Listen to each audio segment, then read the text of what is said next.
having wonderful learning sessions. I am Grace Nzula, trainer and HR consultant with Atara Solutions, an HR consulting and training firm that provides total HR solutions to employers and employees. At Atara Solutions, we help employees who are seeking to improve their performance in their workplaces and those looking for job placements. We assist employers implement HR systems, upskill their human resource, as well as find good talent. So if you're looking for any of the above, kindly get in touch with us on info@tarasolutions.co.ke and we'll be able to sort you out. So Get It Right with Atara Solutions is a webinar series that seeks to demystify issues in entrepreneurship and employment. I have seen Martin Ocholi here today, and he will beat me for rapping. But yeah, in season 1, we did 26 episodes. If you missed any of those, kindly go to our YouTube channel. They are all uploaded there. You can catch up.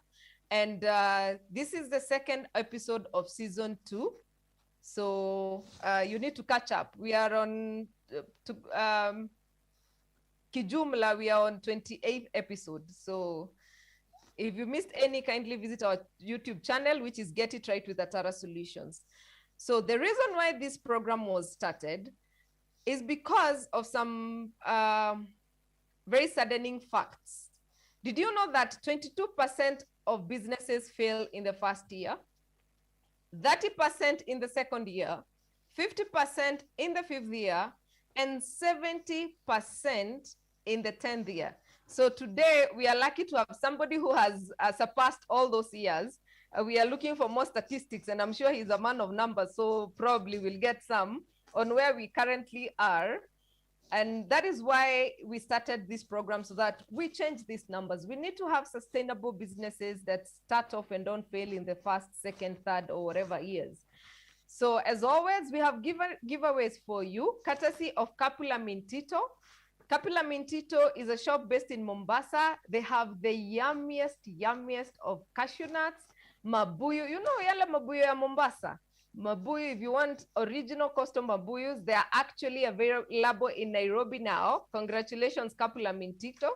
They also sell asali, which is honey, original. So if you're looking for proper, good snacks, talk to Kapula Mintito. So for your cashew nuts, for your mabuyus, for your asali, among other things, see their Facebook page, Kapula Mintito, and I'm sure you will enjoy it. I promise that we'll have interesting lineup for you this season. And guess what we're discussing next Tuesday? We are hosting someone from the Kenya Revenue Authority. We are trying to find out, what does the taxman want? You know, squeezy, those in business among us have been receiving emails, so you are reminded to pay your taxes. But what are these taxes they're trying to get out of us? So next Tuesday, join us, same time, same place. Today's session is brought to you courtesy of Balcon Housing, a real estate company incorporated in the year 2001. The company has successfully sold many parcels of land in different parts of the country. They provide both residential, commercial land for investors, individuals, and groups. They also offer property management services, and they have a broad asset expertise complemented by their comprehensive property management services of mid-scale properties. So if you're looking for land or someone to manage your property, speak to Balcon Housing. They are also associated with Stallion Construction Company, obviously a company that does construction. I am honored and privileged to introduce to you our speaker of the day. His name, oh my God, did you see how long that name is? Engineer James Mwangi, EBS. I don't know whether you people know what EBS means. It means Elder of the Burning Spear. And FIEK, that is a fellow in the Institute of Engineers of Kenya. I hope I got that right, Bona Engineer. Before I start painting you. Yes, you did. Yes, you did. Excellent. So Engineer James Mwangi is the CEO of Current Technologies Limited, a consultancy firm that serves East and Central Africa. He is a FIDIC, that is International Federation of Consulting Engineers board member. He is a registered consulting engineer with the Engineers Board of Kenya, over 35 years experience, working experience. He is a fellow with the Institution of Engineers of Kenya and is a member of Institute of Engineers of Kenya, Professional Review Board Panel for Mechanical Engineers. Hey. He has membership in many professional bodies in Kenya and internationally and sits on several boards or committees in the energy and petroleum sectors, among others. He is the immediate past chair and member of the Executive Committee of PDIC Africa, that is a group of African Member Association of Consulting Engineers. James is also the chairman of KEPSA, Kenya Private Sector Alliance, Energy and Extractive Sector Board, a director of the Premium Institute of East Africa, member of the East Africa Branch Council of the International Project Finance Association, and is a member of the Energy Institute UK. He is also the chairman of Private Sector Initiative Against Corruption under the umbrella Multisectoral Forum. He is the past chairman of the Association of Consulting Engineers of Kenya. Where? Shall we get there someday? I mean, Nelson, I am looking for your profile. So thank you very much, engineer. And tell us, how do we transition from employment to entrepreneurship? Thank you very much, Grace. And I would ask you, Grace, I've just had a power dip where I live, and now I'm on my iPad. Unfortunately, I would have shared something. Okay. But you have a copy of my presentation, so if you could get ready with it. But thank you very much, and I would like to take this opportunity to welcome those who have managed to join the show to discuss this very important topic in our country.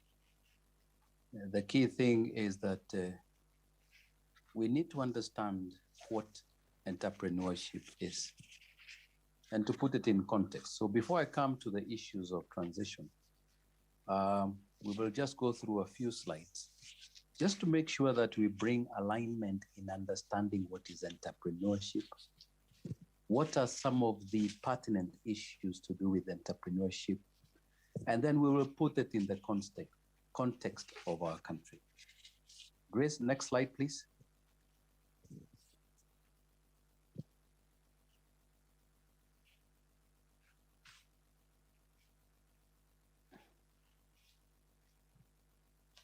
Are you able to go to the next slide? Yes, just 1 second, 1 second. What's going on?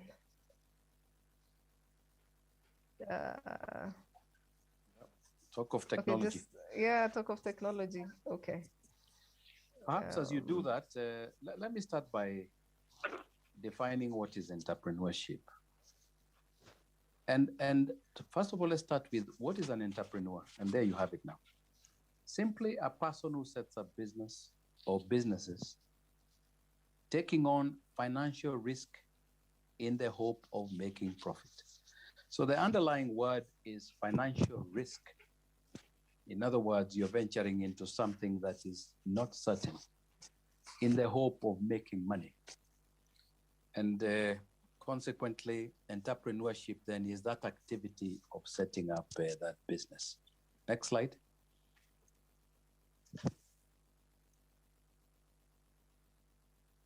So what kinds of businesses or what type of entrepreneurship do we have? I think what is most common is small businesses.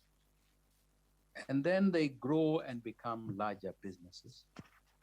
And on their journey, you have scalable startups. In other words, a company that is started up that can be scaled up most likely as funds become available, as the business grows. We have social entrepreneurship. We're in a world of innovation. And then who doesn't know this word, hustler, in our country today? So there's also hustler entrepreneurship. And then there are those in some countries, and I don't want to name them, who make their living copying others. They are imitators. That's their business. People go out there, innovative, create something, and then these guys latch onto it, mass produce and imitate. And then we have seen, especially in the developing world, people going into research and making a living out of it. And then we have what we call buyer and entrepreneurship. And perhaps, Grace, you can go into slideshow so that the participants are able to read. And if we can get to the next slide, please. So this guy you call an entrepreneurship. You know, I don't know whether many of us really understand this person. This guy is normally somebody with ambition. There is something in their belly that fires in them. There's this strong will that they have. And you've got to have these ambitious people full of fire in their belly. Because on their way, things get very tough. And giving up becomes an easy option. But for most entrepreneurs, when the going gets tough, that's when they get going. And then there are these characteristics: willing to learn, listening, being creative. What is it that you can sell? What is it that you can create value out of? And so they are quite creative. They will identify a gap, and in so doing, create a solution that will be bought and will give them value or some returns. They tend to be assertive, and they are confident. They're very persuasive. They don't take no for an answer. They keep coming back, keep trying. They persevere. And then courage, because you must overcome fear. And they take risks. You know, without risks, then you're not an entrepreneur, because you're going into something that is not very well known, is not certain, is not guaranteed. Next slide. And how do they, what is their journey? Normally they identify the business. And in my case, because I was an engineer working for an oil company, the first services that I thought I would make a business out of is the skills I had as an engineer in the petroleum sector. So that is very important. You must decide which business you want to get into. And I remember combing the internet. And on the internet, I remember there were certain criteria. These guys had developed certain tools. And in you answering the questions in those tools, it will tell you whether the business you want to go to is really right for you. So it is very, very important, because you cannot be selling something that you don't have and something that you don't have a strength in. In the event you do that, then of course it becomes harder. You want to determine, they determine if they need an education. Some people go to school, sharpen their skills. The one thing that then you need to do is to plan for that business. And I'll get to that in a short while. Then, who is your target group? Who are you selling to? Who needs your services or your goods? Very important. And then, network. How do you get known? How do you get your message out? What is your sphere of influence in as far as people is concerned? So you need to have established that network. You need to sell the idea, and then you need to market the idea. Next. Then let's come to our country. There was there's what we call micro and small and medium enterprises, MSMEs. And there was a survey done by the Kenya National Bureau of Statistics, which I'll get to shortly. Because I want us to understand, what are these Juakali, these SMEs or MSMEs mean? So what we call micro, and I want you please to bear these figures that I'm going to give you, because they'll come in handy shortly. What we call a micro enterprise is 1 to 9 people. Small, 10 to 20 to 49, so 50 and less than 50. Then we have the larger farms we call medium, which is 100, 50 to 100. So So it's important to keep those numbers. One is up to almost 10, the other one is up to 50, the other one is up to 100. Next. So in Kenya, 2019, formal employment, a population of 47 million, the people who are formally employed, they have a letter of appointment. They're working in a formal setting, just under 3 million. These are the guys who, to a large extent, obviously pay tax. These are the guys who contribute greatly to this country in as far as the tax revenues are concerned. Out of that, almost 3 million, 70% is private sector. So public sector will be about 30%. So just shy of 1 million. Then informal settlement, employment, Jua Kali, we have 15 million, according to Kenya National Bureau of Statistics in 2019. So you can see, formal, 3 million, informal, 15 million. So there's a big difference. And then amongst the micro, small, and medium-sized enterprises, amongst those who are licensed, and I'll come to the statistics of license shortly, 55% of those that are licensed are the micro, 0 to 9 people. So you can start seeing in terms of number, there are very many. Small, 10 to 49, 32%. Medium, the big boys, 12%. Next. So these SMEs, what role do they play in this country? They create jobs, they create wealth, and sustain supply chains. So what we can say is that in this country, 90% of all the established businesses, I didn't say licensed, established businesses are micro, small, and medium-sized enterprises. Very many, 90%, 7.41 in the 2016 survey.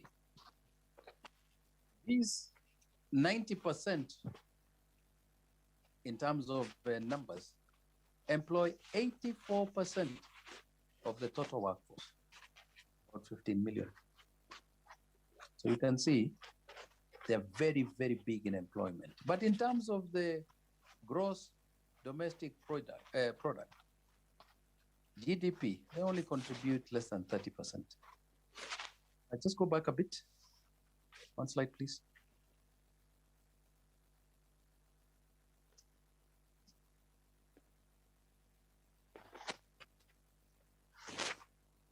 I think we are there. We are there. I just want these statistics to be so that we can see. So they contributed in 2015 1.78 billion compared to the big boys, just shy of 6 billion. In terms of those particular SMEs, that 28.5% of GDP. The macro, the two small ones, they contributed 8.9. The small ones, 11.4, and the medium, 7.7. So that makes a total of 28.5. If you go to a country like Germany, 75% of their GDP is the SMEs. In Singapore and the UK, 50%, but in Kenya, less than 30. Next.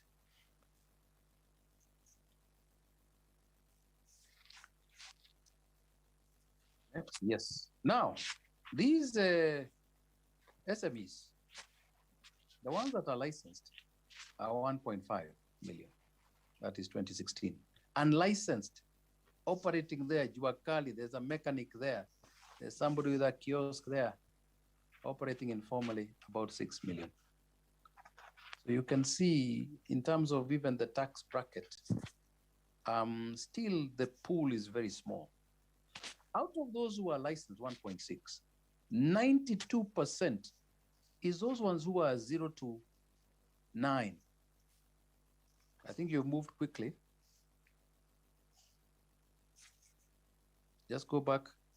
So out of those licensed, the two small ones make the most, 92%. The small, which is between 10 and 50, 7.1%. The big ones, 0.7%. So you can see these small ones, very, very big, and you can imagine how much they employ. Then let's talk about gender. Out of those unlicensed ones, the 5.8 million unlicensed, 61% owned by women. Of the licensed one, 32% owned by women, meaning women are concentrated in the unlicensed business. So we need to check and see how do we also uplift the women. Go on, next, please. So what do these micro and small and medium-sized enterprise do? What kind of business? 60% in wholesale and retail. So you can see it's selling a finished product. It's delivering a finished product. That's where the bulk. It is nguo. It is products. Manufacturing, Iwakali and similar, only 12%. Hotels, food, 9%. Agriculture, which is a mainstay of our country, 2%. Then Grace had these shocking statistics. Grace, I'm even going to give you a worse statistic in as far as survival of micro, small, and medium-sized enterprises are concerned.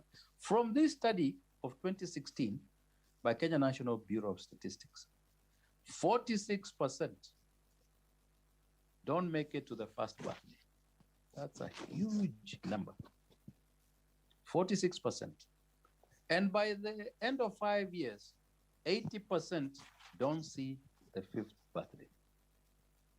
And that's a serious statistic. It means you start off very many, but very many fall on the wayside. And many, unfortunately, many of those that fall are owned by women.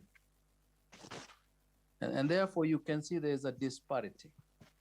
And the biggest reason from that survey was capital, money put in that business. Next.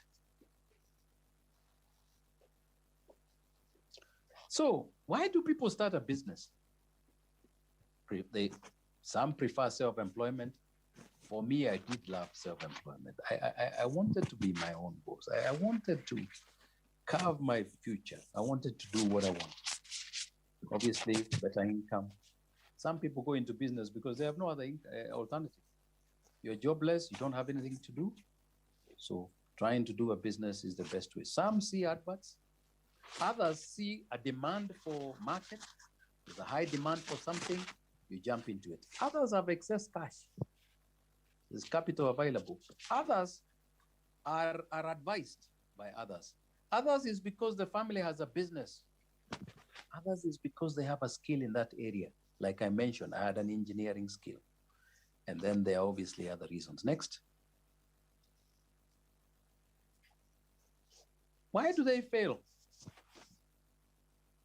From that survey, lack of money.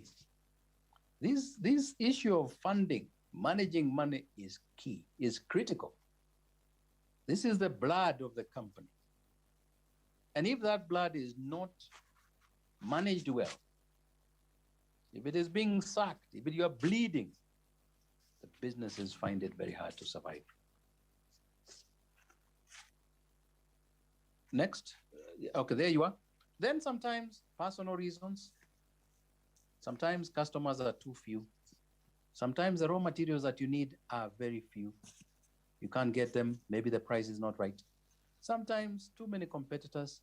Sometimes the government comes up with some law, outlaws certain businesses or ventures. Sometimes you have sickness. Sometimes somebody was in Juakali, then he gets a better job, he quits.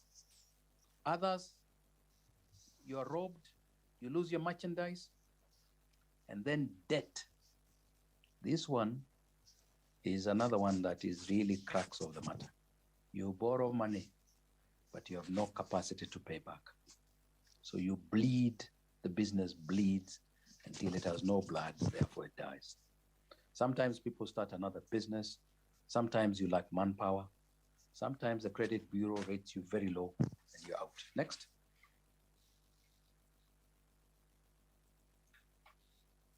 So there's something that I wanted to share because and it will come applicable. There is a famous writer called Napoleon Hill. He said this: why do many people fail?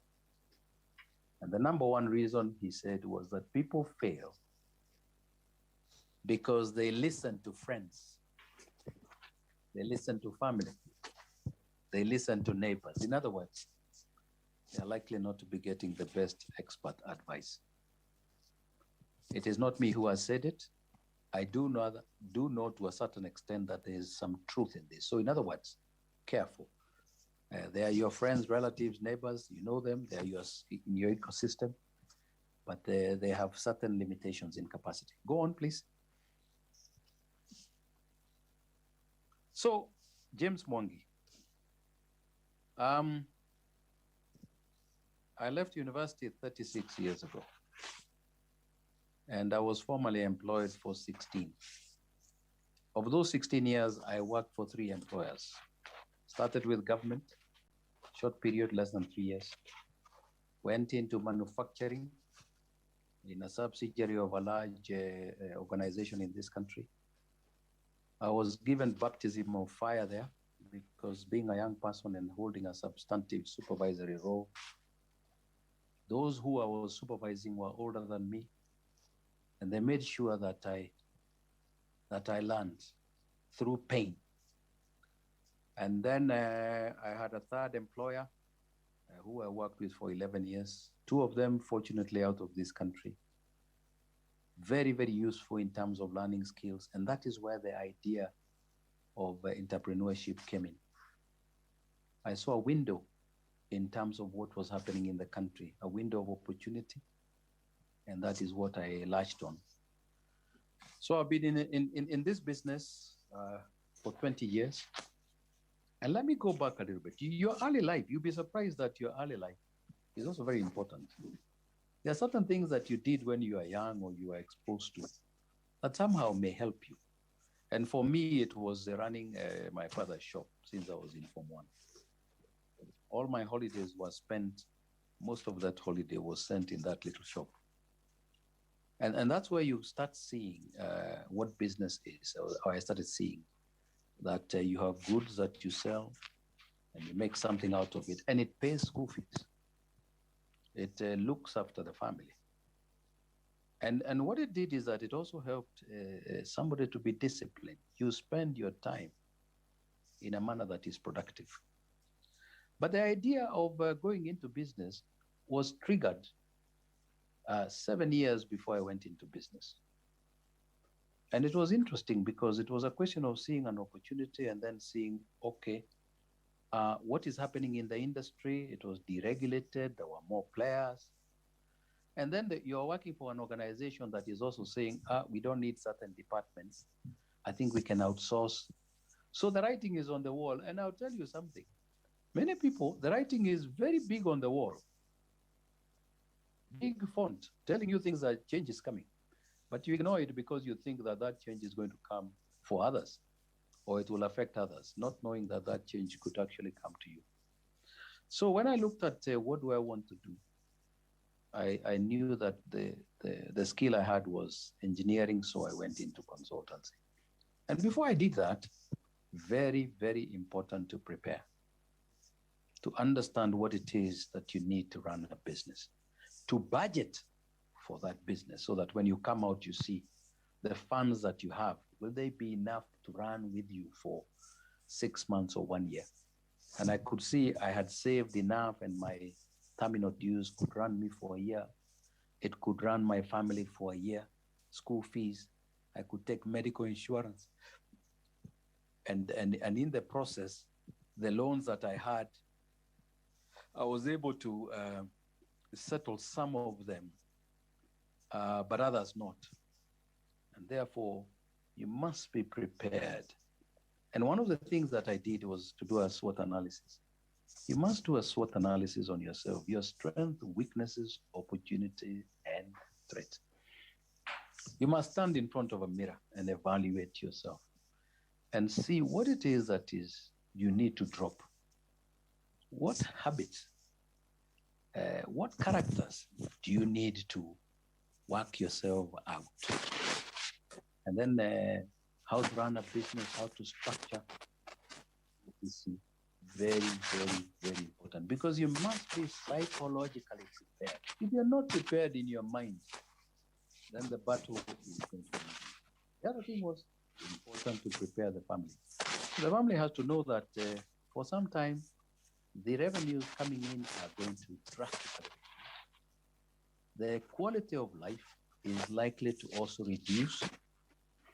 And therefore, if you are going to the supermarket, the big upmarket supermarket with a big trolley that looks like a trailer, now you have to make do with doing shopping with like a small little trolley. 2001, I took the plunge. I said, this is it. I hit 40 years. I had saved. Because of that 7 years plan, the magic number for me was 40. The reason why I thought 40 years was important is that in the event I tried it and it didn't work, then I could go back and try again in employment, unless, but be able to get momentum again. And since that time, I've had no regrets. Next.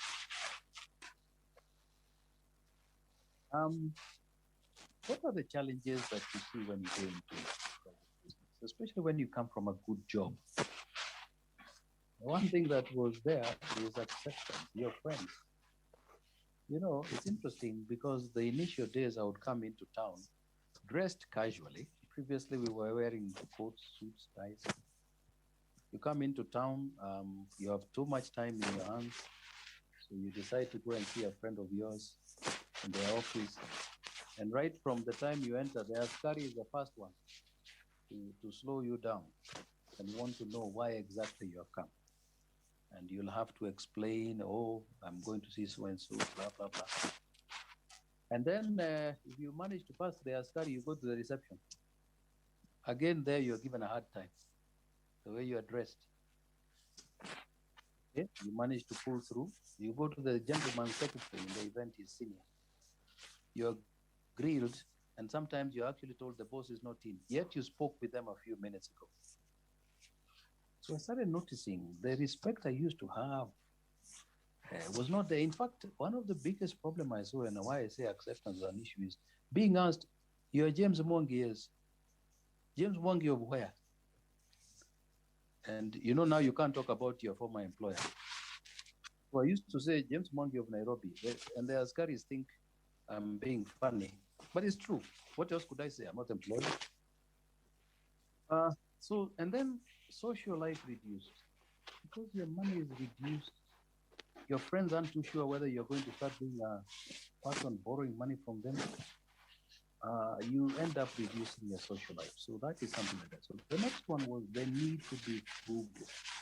You make sure that money you have, you stretch it until it is like a rabbit. You can buy so much out of an amount that you previously used to use a fraction of it. Then at times, self-doubt. You wonder, did I make the right decision? You have self-doubt. Some relatives will tell you, what is wrong with you? How could you leave this? So you have to keep away from people. And then in the business, slowed payments, cash flow.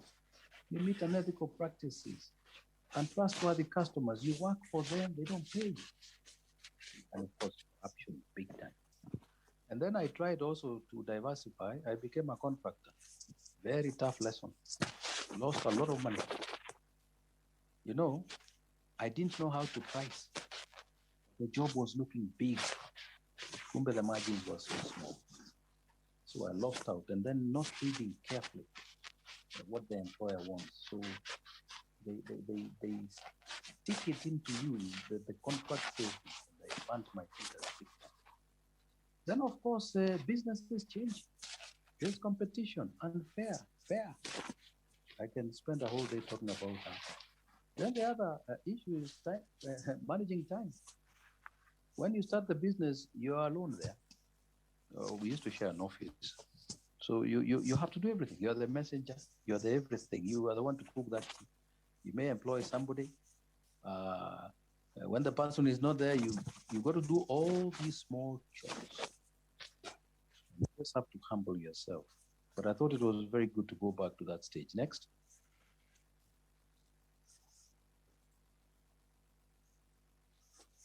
But what are the gains?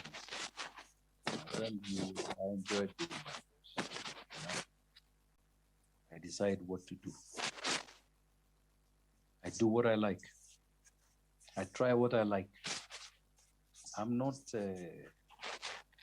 under anybody.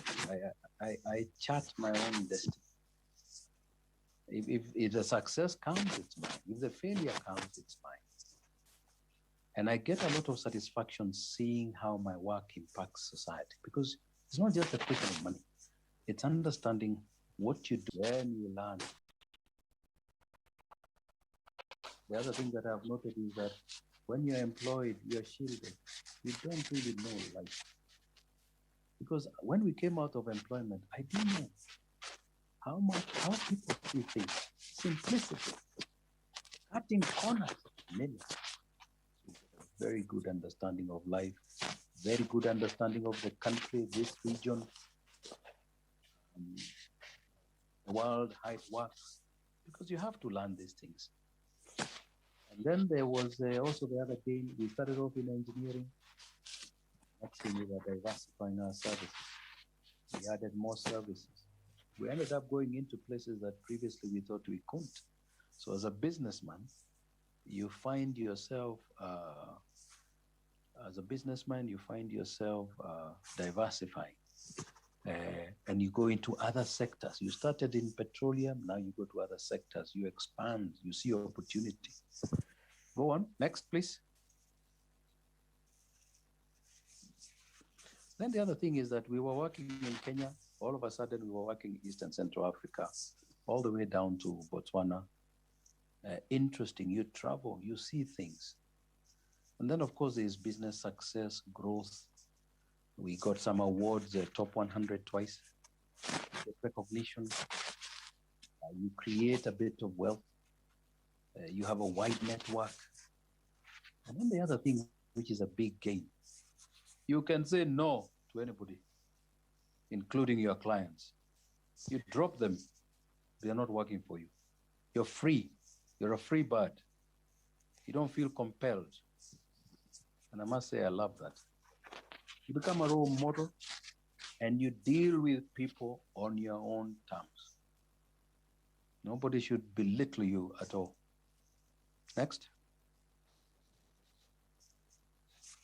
Lessons, perseverance, hanging on in there, keep moving forward. Believe there's light at the end of the tunnel. Just continue moving and moving. And then you realize the importance of taking calculated risk, upon a reckless risk. Calculated risk. You don't want to lose too much money. Our networks, because you must have a network. Associations, professional association, clubs. What does good? Then you must get good friends. And please be ready to drop friends that don't add value to you or who take away value from you. And I keep saying this. If you ever find yourself in a group and you are the best, you run. You're in the wrong place. You must be somewhere where you're getting value, where you're learning from others. Then the other good lessons is power of partnership. If you're in business, you must partner with other businesses, other service providers. You can go for bigger jobs. You have built trust, you can get better returns. The other important thing when you're starting business, I found out, was you need mentors. You need you need people to help you stay the course. People that you can reach out to when you're in doubt, when you're at a crossroads. Very, very important. But these mentors must be people who have done business, who are doing preferably better than you. You can't have your mentor and the guy has no business. He has never done business. That's not a mentor. And if he's doing badly, that is a reverse mentor, meaning that look and see what they're doing, but make sure you don't do it and keep far. Then there's something that is very, very important, the power of the brand. You, your company. the way people perceive you, the way people feel like they would like to do business with you, the way people feel warm towards you. And sometimes your brand may go bad because something went wrong. But this is something that you should try very hard to maintain, the power of the brand as a person and as a company. Then, value of having systems, efficiency, productivity. Hapana kaa jua kali. Papers are all over the place. You don't know what is this. Angalia file wapi. Hey, my friend, time is of essence here. Learn to be efficient. And then, of course, sound financial management. Don't play with this money. And let me tell you this. Do this business and be detached from money to the extent that even when you get your biggest payment, you feel nothing. Because you know, business is cyclic. Today there is money. Tomorrow you're so broke. You wear that suit and move around town, yes. But even those street parking boys are probably financially better than you at that particular time. But you know, you soldier on. You must manage your money. Next, please. And it's 8:46. So we need to move. We're almost through now. Yeah, but and then there's some background noise on your end. If you can check on that. Okay. Thank you. Yes. There's power of advocacy. What that means is power of articulating as a group issues to do with your business sector, whether it is legislation, government policy, advocating for a better business environment. I can spend the whole day because this is something that I do very, very passionately. If the business environment you're in is not conducive, then of course it impedes the level of success or the rate of success of your business. Power of knowledge, please. Without knowledge, you cannot be differentiated. Power of instinct, you know, sometimes it's just an instinct. You hear something, and something in your mind tells you that could be an opportunity. Agility, ability to adapt, to change. Integrity, very, very critical, very strong brand. Honesty and doing the right thing, very, very important. Don't get into these things that many people get involved in and think that it is business. Corruption is not business. Next. I will not go into this because we don't have time, but I will highly, highly recommend you read this book. Because business success starts with them. So the 7 Habits of Highly Effective People. This is the book I read many, many years ago before I went into business, while I was still thinking of going into business. Please read it. Next. And then also this gentleman, Jack Canfield, the success principles. What I'm trying to reach out is that it begins with you. If you're not wired for success, if you don't have the discipline for success, if you don't have the vision for success, then success becomes a mirage. You'll be wondering, how come I'm not making it? Read, read, read. Next. So it's coming to, this is the second last slide. At a personal level, one thing I'll request all of you, look after the shell in which your soul lives, and that is your body. Your soul lives in your body. If your body is not healthy, then your soul is resting. The performance is impeded. Your sharpness of mind is also interfered with. I know that there are conditions that you can live with quite well, but I say this: maintain good health, exercise, get enough sleep, eat healthy, medical checkup. Those who are 40 years and above, invest in yourself. How can you take your car for service? How can you change tires on your car? And you can't go for a checkup. Who is more important here?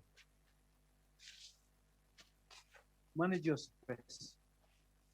In Juakali, make sure you have medical insurance, because if sickness comes into the family, it can be highly disruptive. And then me time, your time, recharge. Financial planning, investment, wealth creation. When you make that money, plant it, let it grow. You don't plant it in luxuries. You can spend a bit of it making yourself and your family happy. But remember, if there isn't much of it left, when you cannot work, then there'll be consequences. Very little, but plan your money. There are many instruments of investment. Then toward the end, be efficient, live an orderly life. Program yourself. Be efficient with your outputs. Teach your family to live an orderly life. Your diary should be your constant companion. If you can't plan your time, then I don't know. I'll feel unfortunate for you. Plan your time. And the last slide now. Then dream. But in a positive way, not necessarily becoming the wealthiest person. But dream big things that you can do. Do what you love. Wake up knowing that you're doing what you love. Go to your office. I found out that I worked more days in my work than when I was working home. I put in many more hours. Don't ever think that entrepreneurship is rest. No way. Be patriotic. Love your country. How can you be in an economy that you don't love? How can you be in an economy that you don't think is important for that economy to grow? How are you going to make your money? And then lead. And then remember, life is a service. Money is not everything. Live your life with humility. Even if you make how much money, just be humble. We are human beings like everybody else. Corona has taught us that we are actually all equal. And of course, all of us have a common denominator, which is our exit from this world. Leave a legacy in your business. Don't go through this world unnoticed. And lastly, enjoy the ride of entrepreneurship. Thank you very much, Grace. Thank you. Thank you very much, James. I am really have enjoyed that. I can see somebody who is relating with me. Our karaoke is saying, James Mwangi of where? I get that a lot. So he's really Let me answer him. Let me answer him by telling him that it's not the one that lends people a lot of money and trying to create employment for fellow Kenyans, trying to create wealth and paying my taxes. That's what I can say. And enjoying myself. Thank you. Right. I'm glad that you shared the statistics on how the SME and MSME is doing in this country. And something caught my eye, acceptance and reduced social life, and the need to be frugal and self-doubt. I think this is one of the reasons that makes people fear taking the plunge and just going into entrepreneurship, because we really are comfortable being called head of human resource, Vanessa's Kenya Limited. That was my title. And and the transition was really interesting. And Martin is asking, the biggest challenge I've found as a professional going to business is marketing your business. This is the assumption that people know you are good and therefore they'll come to you. How did you go about this?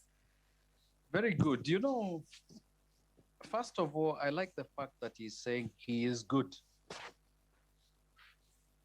If in your heart you know you are good, you exuberate that goodness. You touch people with goodness. And one of the things you do, prepare to even work for free.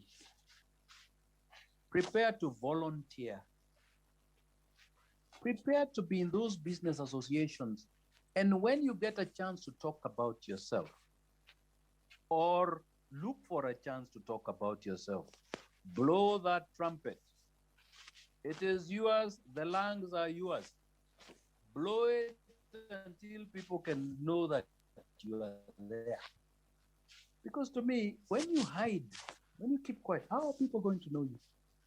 Every time I go into a gathering and there's a training or a function, many people sit at the back. Then you're wondering why you are the last ones to get food. Come on. Sit at the front. Go there at that table at the front. Let them remove you. They tell you, oh, unajua hapa. At least you'll have taken a plate of food. But by all means, advertise yourself. Do good work. Remember those networks. Thank you. Okay, another question from Doris. And let me just remind you that this episode is brought to you by Balcon Housing and Stallion Construction Company Limited. And we obviously have giveaways in the upcoming episodes, so stay tuned. Doris Ngogi is asking, is licensing of businesses necessary for business growth? Why do you have licenses? If you don't have a license, then you are illegal. Simple. You're simply disobeying the law. Yes. And I would argue, initially, you might get away with it. But as you grow bigger, get that license. Pay your tax. Don't let KRA come to you when you have made all that money and they say, oh, all of it is ours now. No. Be a good citizen. Yeah, by the way, we have taxation next week with KRA. So Tara Solutions has partnered with KRA to bring to you lessons on taxation. So stay tuned, Doris. Next Tuesday, we shall be here. Liz Amolo, referring to young entrepreneurs in the calculated risk in the business. Thank you very much. Firstly, one of the reasons why I agreed, Grace, to come to your webinar is because I was under the impression, and I hope rightly, the statistics are showing us that it is through the SMEs and their wealth. And therefore, the young people, you are in very different times. Some disadvantageous, some advantageous. But one of the things I've seen is that it is simple today. It's much simpler to start a business. But the overarching thing about the youth is that they are free in their mind. They are free spirits. They can try things. As we grew up knowing that the only reason we went to school is to be employed. That was the mindset that we had. But the young people, and I have adult children, I can see today they want to try things.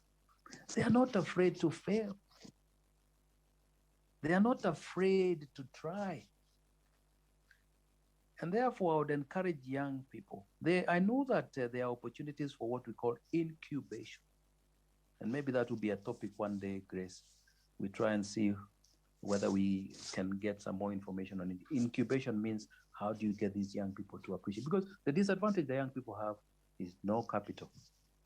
But it's not that you need capital in everything. In COVID-19 times, yes, it has been tough. It's been very tough.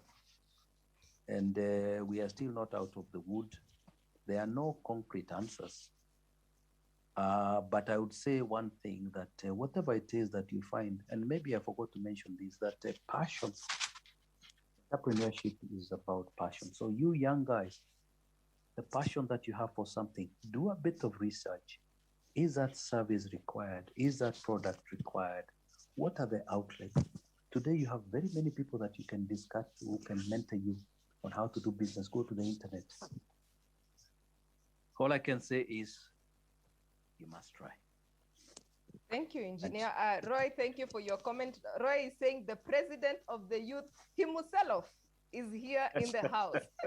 Oh, very good. Hello, Roy. So you're speaking to the right people. So there's an important question here before we end from Paul Ngoge, which he's saying, can you be hired as a person business coach, or must you be running a business already? You are authentic and truly inspiring. Thank you. Thank you very much. But just say that question again. So can you be hired? Oh, this is Paul Ngoge. I'm sure you can clarify with me on the side, but can you be hired as a personal business coach, or must somebody be running a business already? I think that's what he means. You know, I'm actually happy that somebody feels that this presentation or webinar is of value. Right, they say this is straight from the heart, undiluted. And it's one of the reasons that makes me enjoy being in my own business. I have never thought of hiring services as such. But what I can say, maybe through Atara, Grace, if you have enough of these good young Kenyans who will ensure that the future of this country is sustained, I don't have a problem coming back to this webinar and perhaps taking a small topic and we thrash it out. We discuss it to the best of my knowledge and share my experiences. So I haven't considered that service, but you know, I've found out something, Grace, that as you get older, you realize you have other skills that you gain. So maybe Bwana Ngoge, in the not too distant future, maybe after engineering, mentoring is certainly an enjoyable thing. So thank you very much. Thank you. There's one last, okay, maybe the second last question. Walter had emailed earlier, and I can see he has a question. What's your take in training on young aspiring entrepreneurs, and especially in the engineering world? First of all, those who are in engineering, because engineering is where I come from. Those ones, you just tell me when you're ready. I will come, I will have a webinar with you. I will go into the details. You know that I have been an advocate for local content. I've been an advocate for local engineers getting opportunities. And I would be more than happy through whatever forum or platform for me to come and share with you, because I'll tell you this in life. If you have a skill or something good in you, it's of no benefit if you don't share it. So if I have something that can help me share with you, no matter how small, it is my joy. And there's no charge because I was where you are. And I would like to see more of us doing even better. And then that doesn't just mean that it's only engineers that I will favor. I am more than free. Roy, you have talked. We will look for a forum, but I'm passionate about our young people because I'm passionate about this country. I think there's something. Okay. Yeah, just go ahead. So I'm just saying that nobody's going to bring change in this country other than ourselves. And that's why I'm very happy that you have these webinars so that we can start having these conversations on how we can change. And that's why I brought those topics. Thanks. Thank you. I think there's one very, very important question from Vincent, who says, not Vincent, sorry, Oscar. At what point do you determine that your business is not worthwhile and you need to close shop? And I remember you talked about construction, having tried construction and failed and let it go. So how do you know when to let go? Yes. When the passion dies. When the passion dies? When the passion dies, or when you weigh the pros and cons of your business, especially in terms of the following things: knowledge and the skill, and obviously the rate of return. How much money can you make out of it? And you must look at that business in terms of How much do I need to go put inside and how much do I expect? And then the key word is that risk sustainable?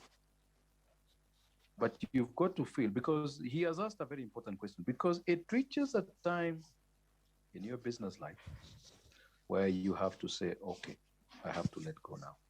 And remember, I said that there is the power to say no, even saying no to your business. But of course, don't say no if you have nothing else that you're doing. And I know this sounds like a paradox because I also talked about perseverance. But the passion must be there. One of the things that makes us continue is passion, loving what you do, whether you're making money or not at that particular time. And in the event that after many years of business, it has just sustained you and your family. But if you had an impact on people, if you help transform this country and people, then to me, that is way more than the money would have done. Thank you. Thank you, engineer. And I'm really, really wondering, please, people, allow me 2 more minutes because I think there's another very good question from Vincent Ogutwi saying, kindly comment on increased outsourcing in most enterprises going forward. Very, very big opportunity for the youth. The business model has changed now. And rather than having capacity in-house or doing it yourself, outsourcing is the world to go. Is the way the world is going. And let me say this, there is going to be even more disruption in businesses, in the business models. Even as in engineering, very soon, we may find that the way we conduct ourselves and the way we charge, because we charge based on what we call time inputs and also percentages of the projects. That is going to change. And when it does, the key thing that I said is agility, ability to change with the times. And I think if you are able to change with the times, then you're good. So outsourcing, that is going to be there. And I'm seeing many more other things coming in that are technologically led that will change our lives. Excellent. Vincent James, your question, kindly get in touch with me. I think I will be able to direct you on what you're asking. Vincent James, please, I'm sure you have my email address. Kindly find a way to get in touch with me and we'll help you answer the question either with James or hook you up with other experts in terms of starting the business. How do you keep in touch with James? Oh, somebody's asking. Rosemary Wahome. Talk to me. And I think it's 9:08. So my people, this episode is brought to you courtesy of Balcon Housing and Stallion Construction Limited. Today we were actually live on Facebook and YouTube.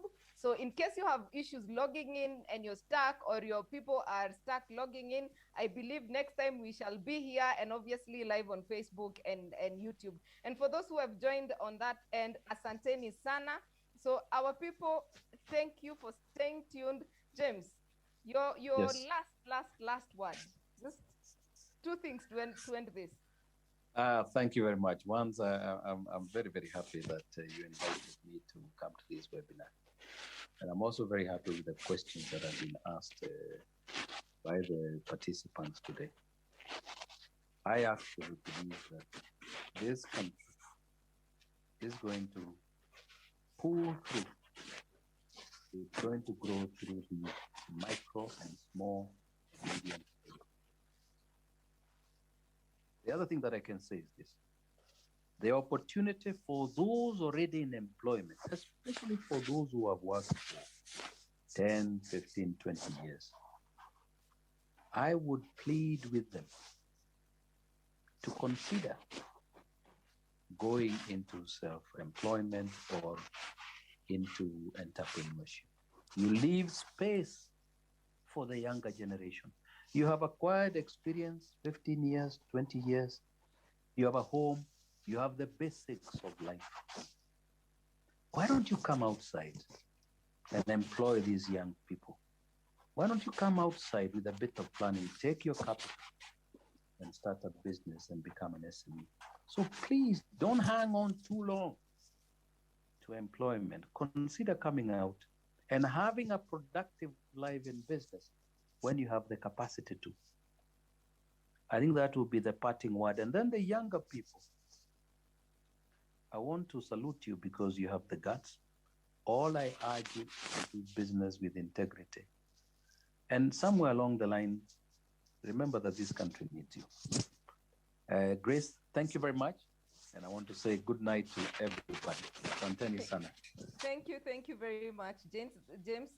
Be a boy. I can take your question later, and we will try and answer it with James. Maybe as he shares your slide. Everyone who is asking whether you'll get the slides, I believe James is kind enough to share them with us.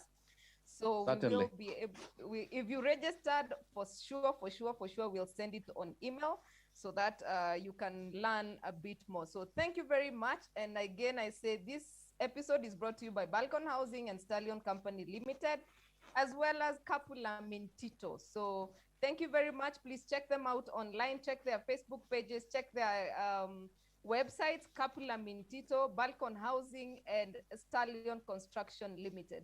Thank you, guys. It's been a pleasure having you. We shall see you next Tuesday from 8 p.m. to 9 p.m. We are discussing taxes with the taxman himself.